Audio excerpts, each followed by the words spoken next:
Can I rest now? Is there rest for the pastor at this moment? All right, we're good. We're golden. We got the green light, Jason.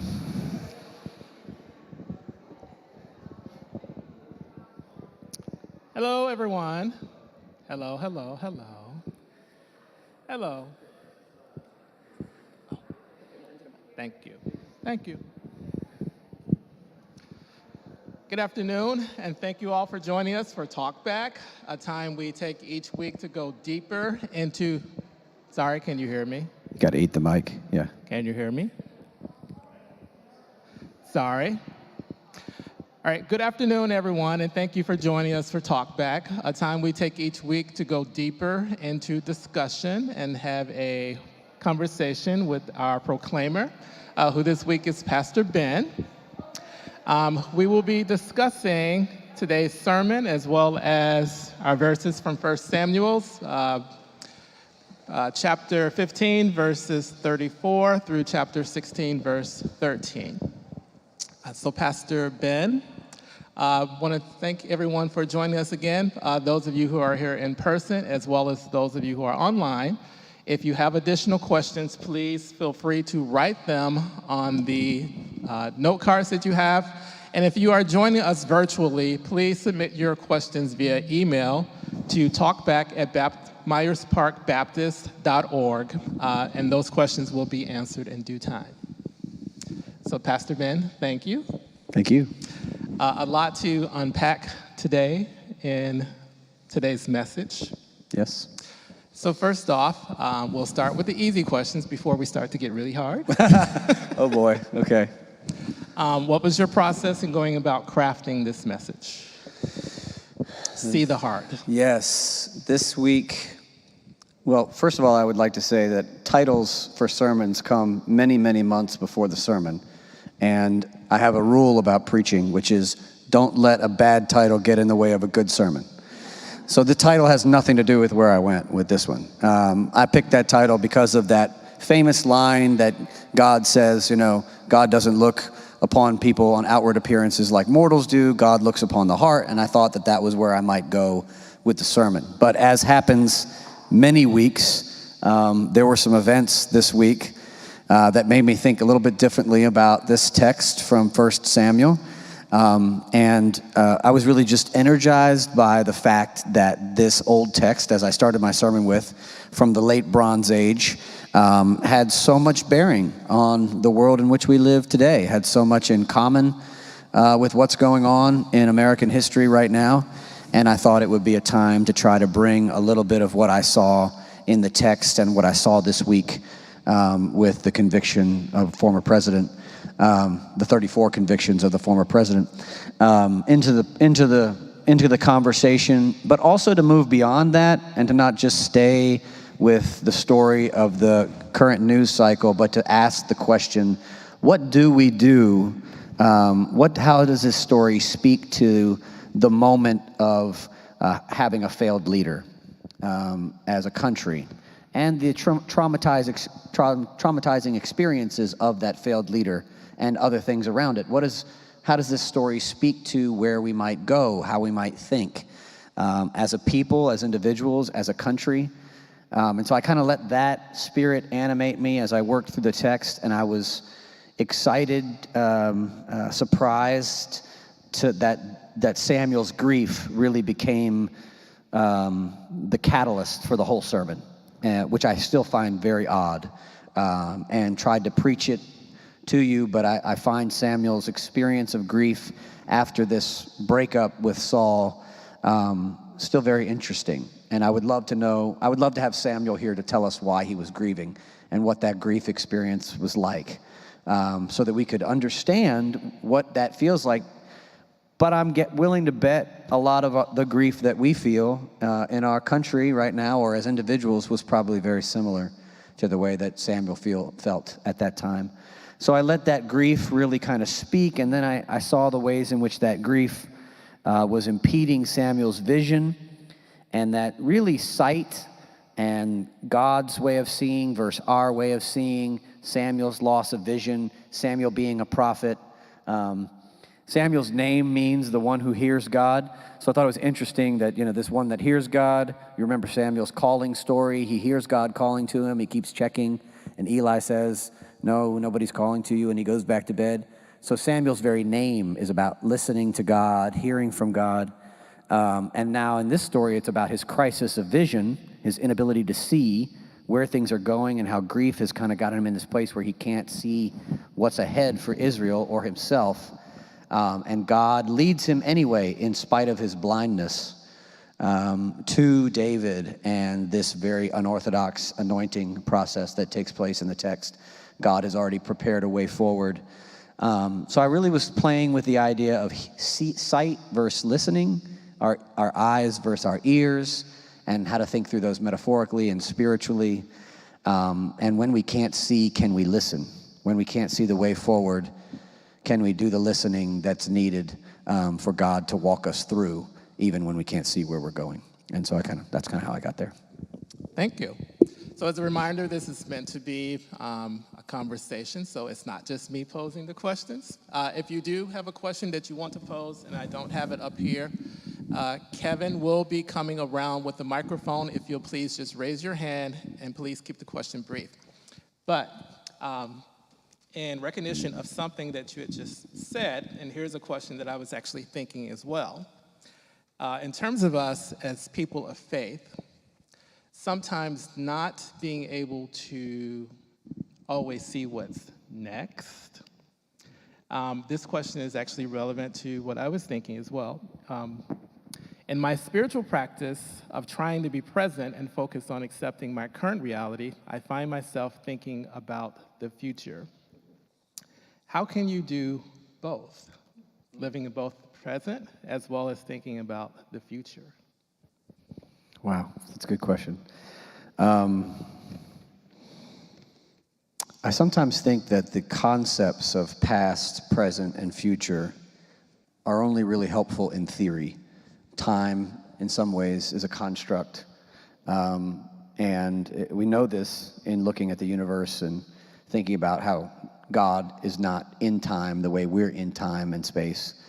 But I think we have tasks in each of these categories if we were to use them as a way of thinking through what is our goal in thinking about the past or in being present to our past, in being in the present and being grounded, and then how we think about the future. I think when it comes to the past, we have things that we need to work through, like nostalgia. What do we do with our nostalgia? What do we do with our sentimentality of the past? How do we think about these experiences that we've had, and how do we think about memory? So in many ways, last week's sermon was about memory, and this week's sermon was about the future, right? And visioning for the future. But it's kind of like that quote from George Orwell that I talked about last week, whoever controls the past controls the future, and the one who controls the present controls the past. What does he mean by that? He means that whoever is in the dominating force in the current moment tells you what happened in the past and how to think about history. And by telling you how to think about history, they control where you're going. That's how totalitarianism works, according to Orwell. That's how authoritarianism and fascism work, according to Orwell. So what do we do? What are our tasks as people of faith who want to live and follow Jesus? We have to think about the past truthfully. Not just sentimentally, not just with nostalgia, but we have to think about the past truthfully. That doesn't just mean our nation's past and thinking about slavery or colonialism or whatever, about our lives. Who were we really? What has our story really been? Not the pretend version that we've made up for ourselves, but what's the real story of who we are and how we got to where we are? Can we look at ourselves honestly? Can we look at our nation honestly? Can we look at our church honestly? So truth is really important for me in looking at the past. In the present, it feels like the energy is about being here, right? And not skipping into the future or only going back to the past. But when you're in the present and trying to be in the present, it's about trying to truly be with people in the moment that you're in. Be with each other, be real, right? Be really present, be really there in the present, right? And then in the future, the question is about, for me, is about dreaming and dreaming about the reality that God wants for the world and not our own personal desires, our own vision, or America's vision, or even a group of people and their vision, Republican vision, Democrat vision for the future, but literally trying to embody God's vision for the future, which we see over and over again throughout the Bible, cast by others, Jesus, etc. Kingdom, there's always some future vision, right? Kingdom of God, right? Beloved community. So I think we can do that for our own lives too, right? And we can try to be in the present, in our prayer life, in our devotional life, trying to be fully there, real, honest, meditating, centered. Oh, there's a lot of words for that, mindful. But at the same time, also projecting a vision of God's good future and where we fit into that future and how our lives will look in that future. So I think there's ways of doing both at the same time. I think it's really hard to... One thing I end up doing is we make the past the enemy of the present, or the future the enemy of the present, or the past the enemy of the future, and we find ourselves where all these different parts of ourselves are in conflict because we haven't reconciled them yet to each other. That's what I was kind of dealing with when I talked about trauma today. Trauma makes us unreconciled to some past, right? There's actually synapses in the brain that are disconnected through trauma that have to be reconnected with new memories, right? To make those synapses work, or things break down. And so if we have that trauma creates a fractured relationship with the past that affects us in the present and sometimes makes it impossible to see the future. So I think the lie is that these things are not all connected. Or that we can only focus on the future and not deal with the present or the past. That's not true either. We have to be constantly thinking about all three of these constructs at the same time and what our relationship to them is. Great. So speaking of trauma, and I'm sorry, can you hear me? Speaking of trauma, you mentioned how that impacts our ability to have a vision of the future. Do you think that makes us more susceptible to perhaps falling prey or following behind people who seem to have a vision, even if it's more detrimental than what we care to acknowledge? Absolutely. That's a brilliant point. Absolutely. When we are traumatized and there's a break between our past and we have a hard time seeing the future as we live in the present in the traumatized state that we're in, people who cast vision, whether it be good or bad, become very attractive. Because it's easy when you can't do it yourself to grab onto somebody else and say, let's go with them. And that can be good or bad. I mean, you could think about 1930s Nazi Germany, for instance. Very traumatized population. Germany had lost many, many people in World War I, suffering in the midst of one of the worst economic depressions, right? Economics leads to fascism, not hatred.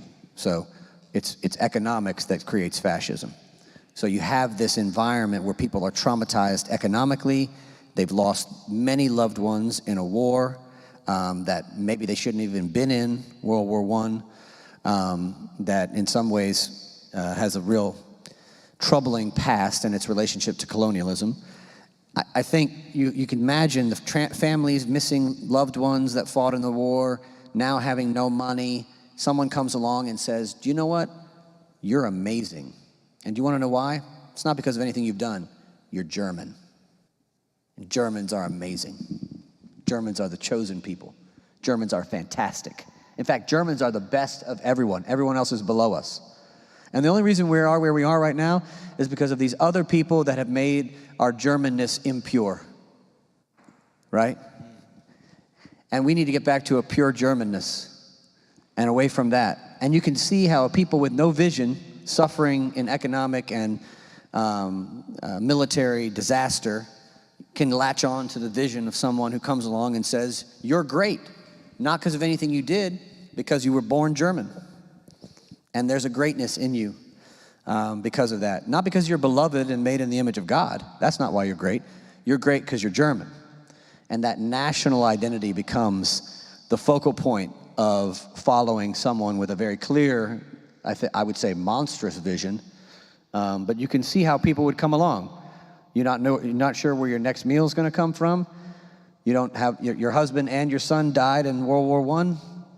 I don't know. This looks pretty, what other options do you have? See? So you can see how people desperate might cling to that. But it's not just poor folks who do that. I think also people who have lots of economic resources but are traumatized in other ways grasp on to the vision of someone who may be casting a negative vision for our future. But that's a great point. I have additional questions, but we can also open it up to the audience. I see a question there.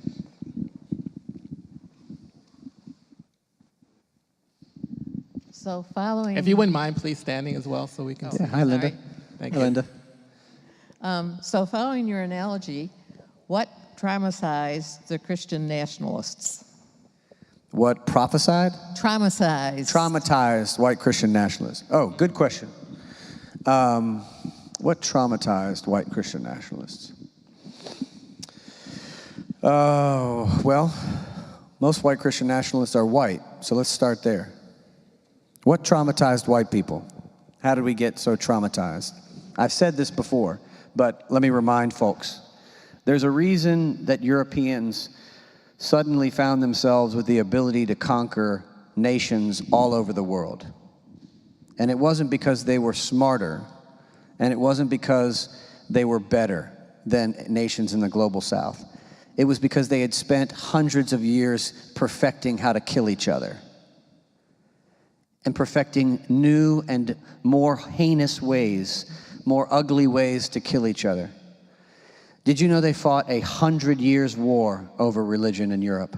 100 years of war over whether you should be Catholic or Protestant, killing each other and killing each other. The Inquisition, I could go on about the Crusades, all the different ways Europeans found more horrific ways to kill each other. We perfected killing each other over religion, right? Race, LGBTQ, these other things, they're nothing compared to the fervor over religion, right? If you kill people and you perfect how to kill people for generations as Britons, French, Germans, etc., over and over and over again, you go from swords to guns to ships to cannons to all these things. Finally, you reach a point in the Enlightenment where you decide you're going to stop killing each other over religion, but you still have all the weapons, and you still have all this energy. So what do? You start going to finding other places to conquer, right? You're tired of killing the French, so you go to Papua New Guinea, or you go to South Africa, or you go to Ghana, or you go to the Congo, and you begin to use the same techniques that you used in perfecting how to kill each other. So, as Resma Menakem says in his book, My Grandmother's Hands, white people, before they were white, as they became white, were Europeans who were traumatized from killing each other for hundreds and hundreds of years, right? And only perfected these forms of violence that allowed them to become the greatest colonizers in the world through killing each other so well. Killing each other causes trauma. Religious wars cause trauma. So before any white person, or you might call a European, ever set foot on American soil, they were already traumatized by themselves and their ancestors and their ancestors' ancestors killing each other over whether to be Protestant or Catholic. That is our history. We can deny it, we can pretend it's not true, but that is our history. So before they ever become nationalists about America, they were already traumatized white people, capable of all kinds of things because they were not in touch with their trauma, right? Or how whiteness is in and of itself is trauma, right? Is a traumatized identity. So there's that. Then the national identity. What is white Christian nationalism? Nationalism is a lie, right? That tells us that there is something very, very important and significant and better about us because we're American. That's a lie. right? And we cling to those kinds of lies because we're traumatized otherwise, right? You know, let me just break it down economically. Let's say you're a white man who is 57 years old, and you live, I'll pick a town close by, and you live in Kannapolis, North Carolina. When you were coming up, you know, let's say you came from a very poor family and nobody in your family had ever been college educated, but your parents had a great job at the mill in Kannapolis. Everybody know what mill was in Kannapolis? Fieldcrest Cannon. They made towels and sheets, right? Lots of towels and sheets. Some of you probably had some of those in your house. Well, that mill was there, and at the time in American history, let's say it's the 1970s, you could work at the mill and afford a ranch home, brick ranch home, raise 5 to 6 children in that brick ranch home, and pay for them, take care of them, have food, have a car, and send them all to college with that job at that mill. Now, you might struggle here and there, but you could afford it. Well, guess what happened? Eventually, that mill closed down in that town. Why did it close down? Well, because of American law, the owners of the mill were able to go and put that mill in another country where they could pay for labor at much lower cost than they were forced to pay American workers. So they closed the Fieldcrest Cannon plant down and they moved it overseas. And everybody that worked at Fieldcrest Cannon lost their job, right? And they had to find somewhere to work. Well, there was nowhere to work in Kannapolis other than the mill.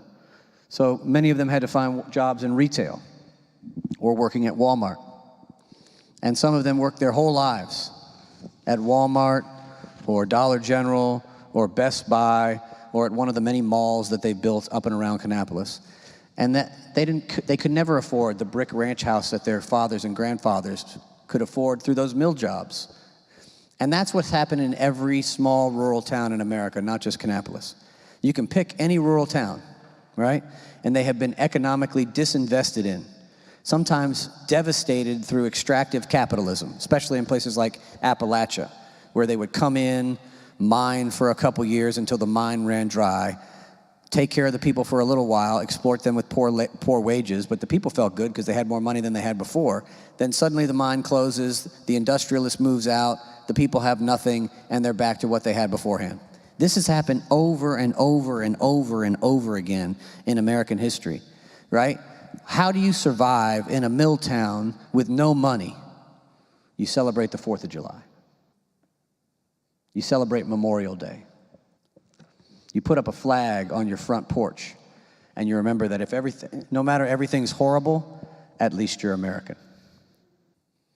And that makes things feel okay, because you can pretend that you're at least better than somebody else to get through the day, even though the day's awful and your life is pitiful. I think that's the sad part. You know, you could get really mad about fascism and Christian nationalism in America and say, look at those horrible people, why would they believe these things? Or you can open up your heart and realize that we are a part of what did this to rural America, and people are clinging to any possible hope that they can find, right? If I have nothing, I will cling to my whiteness. If I have no other reality that's bigger than that, I will cling to American flag. And that will become my identity more than anything else. Even if I'm Christian, I can mix them all up together. My whiteness, my Americanness, and it comes out of, you know, this is what I keep saying.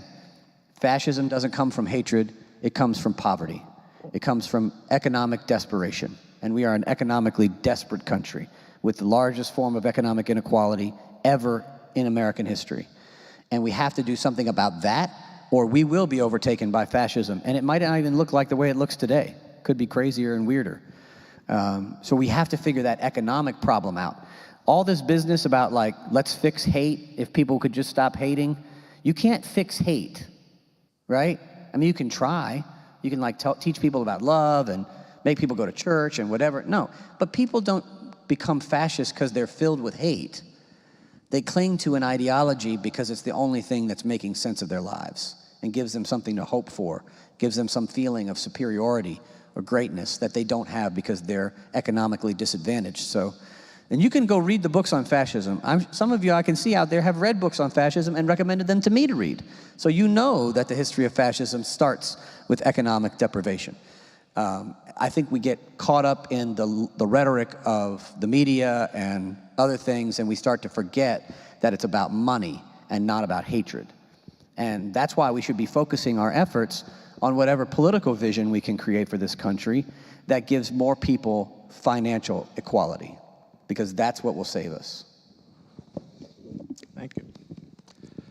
So, thinking along the terms, again, in terms of trauma and its impact on our ability to access our audio and visual library of reference. You mentioned, I believe in the sermon, about being able to access other ways of accessing information. So we're in this cycle right now. It's a political cycle where you are seeing and hearing things, but being told not to believe what you're hearing and seeing, but believe things what you are hearing and seeing. Yeah, yeah.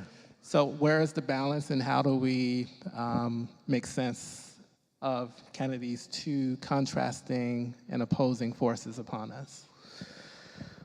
My goodness.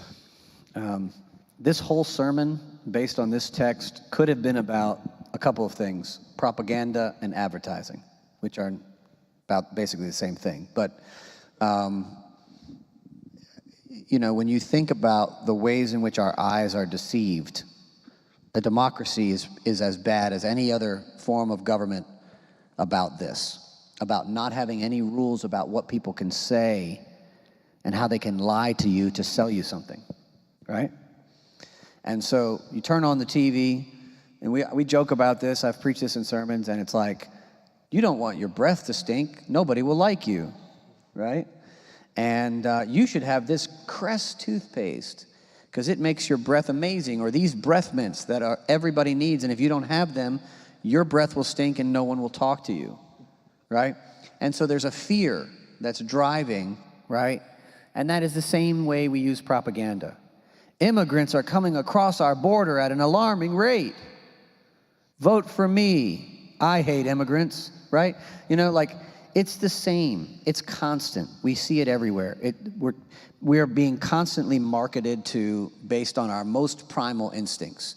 Our fear, right? Our bigotry, our biases against others. And they have perfected this, right? Corporations have perfected this. Politicians have perfected this. They know what color the advertisement needs to be to get your attention. They know what words will capture your imagination. They know how long it has to be, right? They know what song to play. I always hate it when I hear one of my favorite songs played over an ad, and I'm like, well, there goes that song. Not sure I can sing that one anymore, right? Like, because they're trying to market beer to me or something like that I already have, right, by the way. It's just like, it's crazy. It's disgusting, but it's one of those things that it's very biblical, right? I talked about the fall of humanity and the Garden of Eden. From a very early on, the Hebrew people who are writing these stories knew how dangerous our eyes are. And now we live in a world with deep fakes. Did you know that recently AI was used in the Indian political race? Deep fakes were used to create versions of a person's actual speech that were not the actual speech, with the same face in that speech and body and some of the same words, so that it looked like that person was speaking, but they were not. It was artificially generated. Why is that terrifying? I shouldn't have to say, right? Suddenly a politician is up on screen saying one thing and they didn't actually say that. And then another one saying one thing and they didn't actually say that, right? Eventually, reality will not be able to be trusted. There will be no such thing as reality.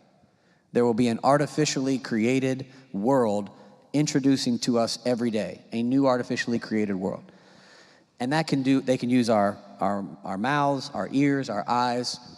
I got to tell you, it's still freaky that you can say something out loud near your phone and you're going to get advertised that. I've seen that happening all the time. You can take the Alexa out of your house. It doesn't matter. If you've got a smartphone, they're going to know what and they're trying to figure out exactly what to buy, you want to buy. You know, I was talking about pants the other day, just saying, I think I need a new pair of pants, out loud to my wife. For the next week and a half, every ad for pants that you can possibly imagine in every screen, Facebook, Instagram, TikTok, right? And all of it is trying to capture my attention and get me to buy those pants by that group so that they can make money. I mean, it's unending. And the same is true of politics and propaganda right now. And I think it's pretty dangerous. So I wish I had better advice here. I'm not sure exactly how to stay grounded in this. I feel kind of in it, less so an outside observer trying to give some feedback here. I feel like I'm in this deeply, and I'm not exactly sure how to stay grounded in it. Except, don't believe what you see, be suspicious, right? What else can I tell you to do? Be suspicious of what you see, fact check everything, double check and triple check. Don't use the same news sources you've always used before. Every news source that is owned by a corporation and not by people, then you should probably be suspicious, and that's all of them, except for a few that are like people supported. You really have to be thinking about this kind of stuff right now. I mean, AI is impacting everybody, and I actually think we're getting into a world where these deep fakes are going to be the way they do propaganda to us. And so there's a lot of books on propaganda that I would recommend folks to spend some time reading. I think they're very enlightening. Obviously, Noam Chomsky, that was his dissertation, and what he wrote about for years and how he became the radical he became is by studying propaganda and how Americans use propaganda throughout history. I think it's important for us to start to think through, to start from a position of realizing we are not immune, right? I will tell you, you can have all the advanced degrees in the world and still get fooled by this. It is not a matter of intelligence. It is simply a matter of what it means to live, and we are all susceptible to this. Just the other day, I pulled up my phone and I was like, it was a video of all these people in a bar, okay? And the Trump verdict, right, was coming up on the screen. Have you seen this? And the Trump verdict's coming up on the screen, and everybody just goes, ah, they're screaming. It wasn't real. It's AI generated. It's AI generated. That actually happened with something else, and then they put the Trump verdict over the screen. Right? That seems so small. Right? But what happens if they start doing that to us with protests? There's only 5 people at this protest, not 500,000. Right? I mean, just think of what could be done with the lies here. I don't know what to say except know that you're susceptible to it and be suspicious and fact check and do your due diligence on your news sources so that you're not being fooled. Yeah. Thank you. I think one of the things that I took away from your sermon was about Samuel and how traumatized he was, that he thought he was making the best decisions and doing what God had asked him to do, yet it didn't work out. So then it took me on this journey of my own trauma. What of those traumas in my life that I have felt blindsided?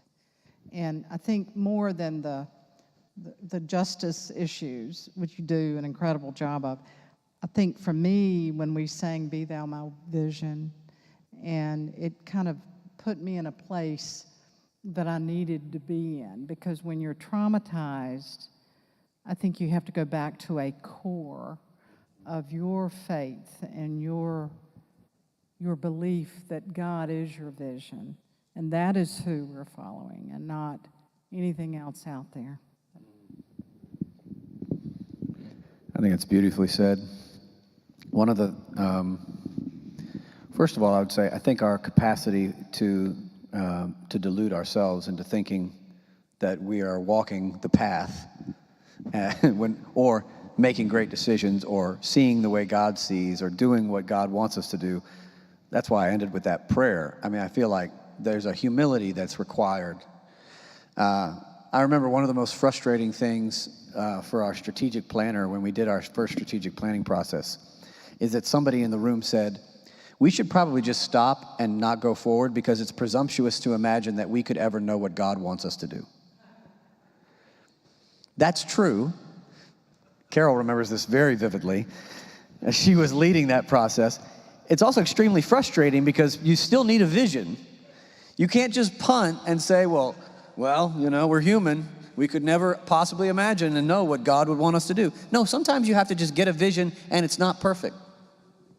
And go down the road, because if you're not going that way, you're going to go somewhere else anyway, And so I do think our capacity to delude ourselves is high. Secondly, I would say in trauma work, and some folks are probably better at this on this topic than I am, what I'm aware of in the folks that I've worked with in trauma that I know are working with others is they have to go back to the point of trauma. This is when it's like a very, very serious trauma. They have to go back to the point of trauma and not just remember the story, but write a new one. Not an untrue story, but a new true story. So for instance, let's say you were traumatized as a child through some violence, but the break in your mind has created this idea that for the rest of your life, you were part of the reason that happened to you. You chose that, or you made it happen, or you're to blame for it, right? And it's got you caught. So you have to go back to the story and write a new story. I was a child. I was vulnerable. I was helpless. And this happened to me. I did not choose this. I am not to blame for it, right? And go and rewrite a new story over that break where there's synapses have been broken, so that there is a new truth in place of the old truth that one told oneself.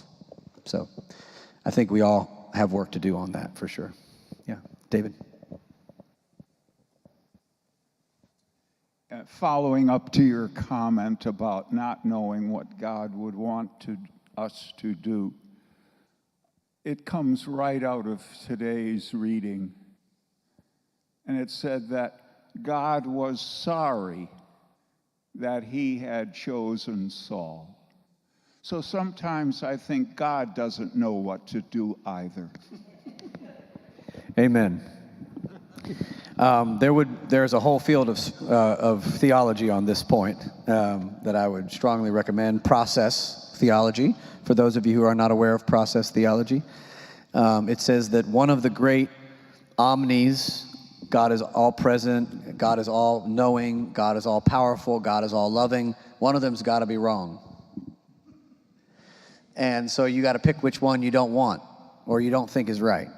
And one of the ones that the process folks pick a lot is that God is not all powerful. Even if God is all powerful, God chooses not to use God's power in ways that would overturn human free will or destroy the world, And so so God is emptying God's self of power constantly, every day. And so one thing in this story may be that God said, okay, the people, if you go back earlier, the people are begging for a king, right? To be like other nations. And God's like, give them a king like they want, but give them a warning. And the people still choose the king anyway, even with the warning. And God says, okay, fine. So God said Samuel to go find Saul. And they anoint Saul the same way they would anoint any leader. Who's the biggest, toughest brute out there? Because that's who we want our leader to be, so he can instill fear in the hearts of our neighbors, right? So they choose Saul because he's the biggest, toughest brute out there, right? And Saul does what big, tough brutes do. Stop listening to anybody but themselves. And starts doing whatever Saul wants instead of what God wants.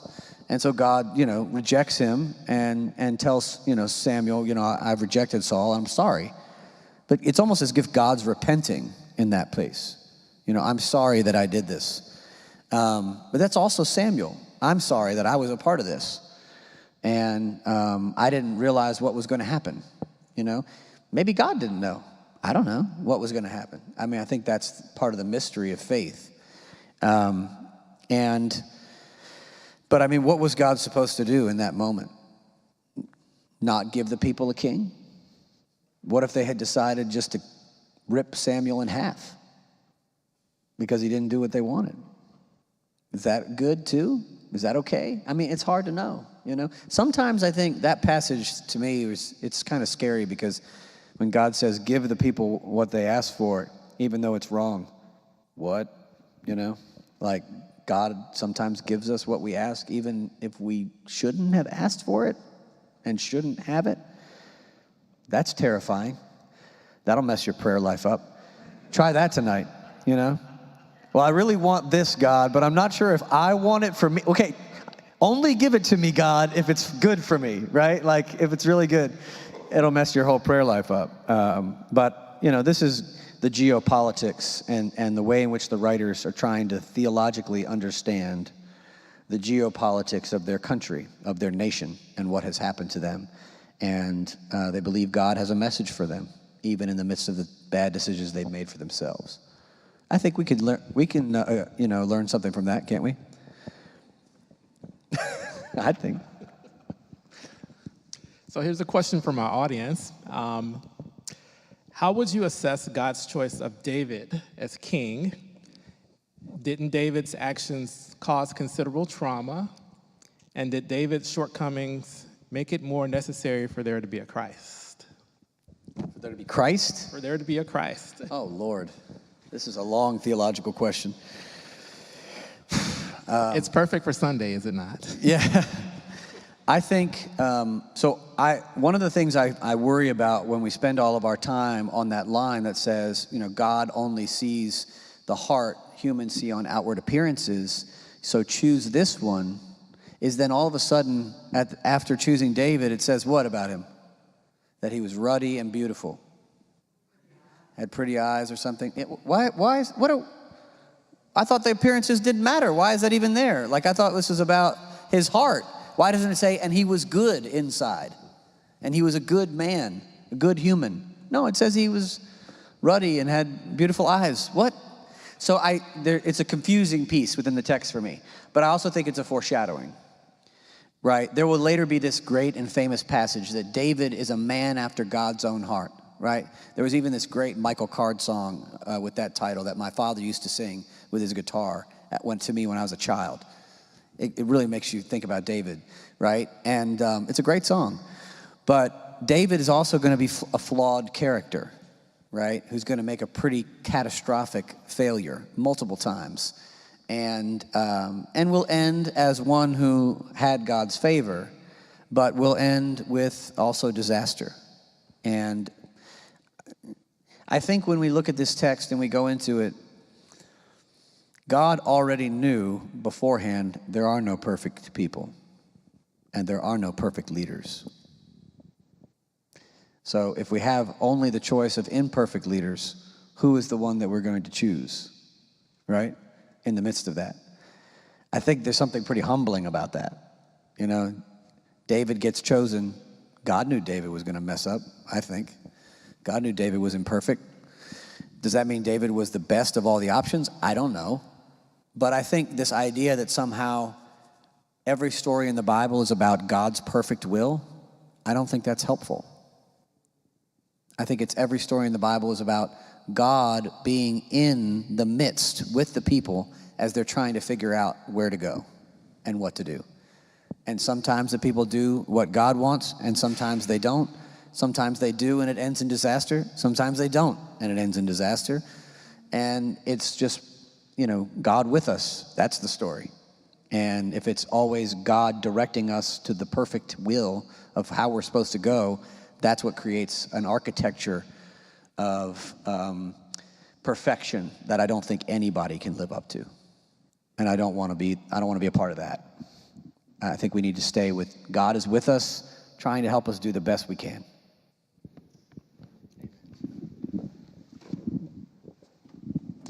I always find it amazing how each and every one of us focus in on certain parts. We hear the same thing, but we leave perhaps with something that resonates more with us. To me, one of the things I left with is, of course, there's a grieving period, but what do we do next?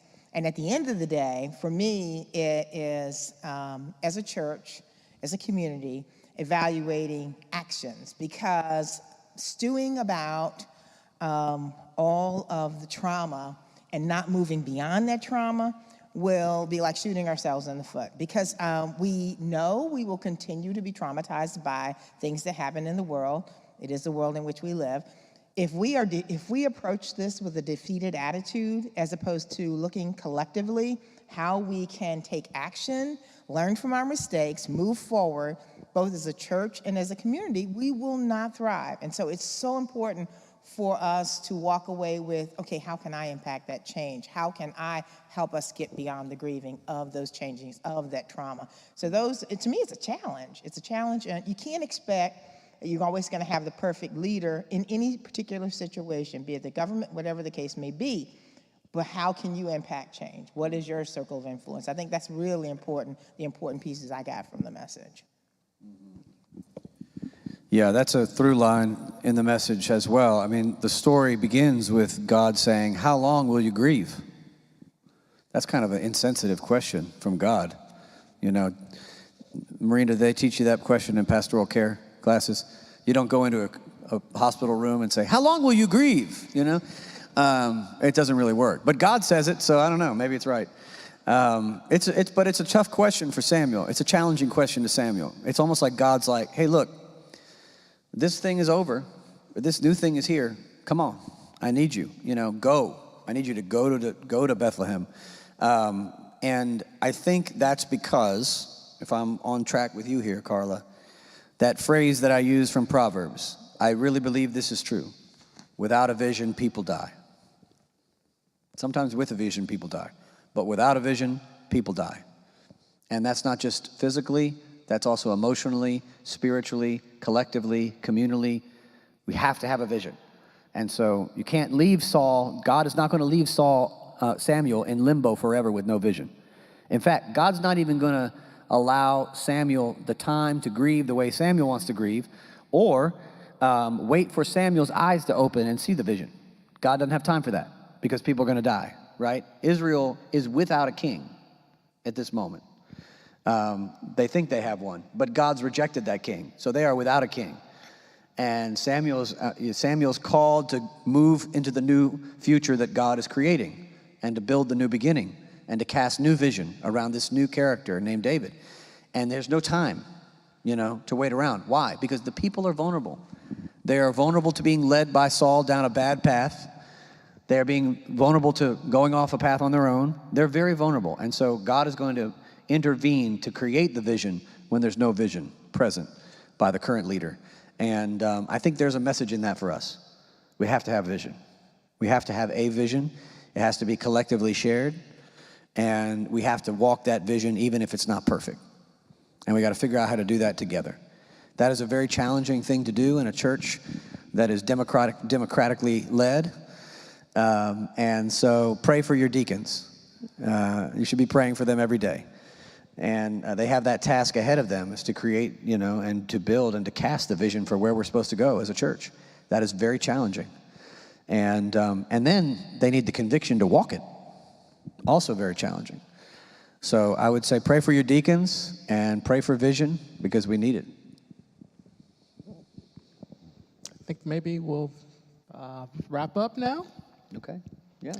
But thank you, Pastor Ben, for a phenomenal sermon, as always. Very insightful. And thank all of you attending today in person as well as online for participating in Talkback. And please continue to join us each week for our deeper dive into these passages. And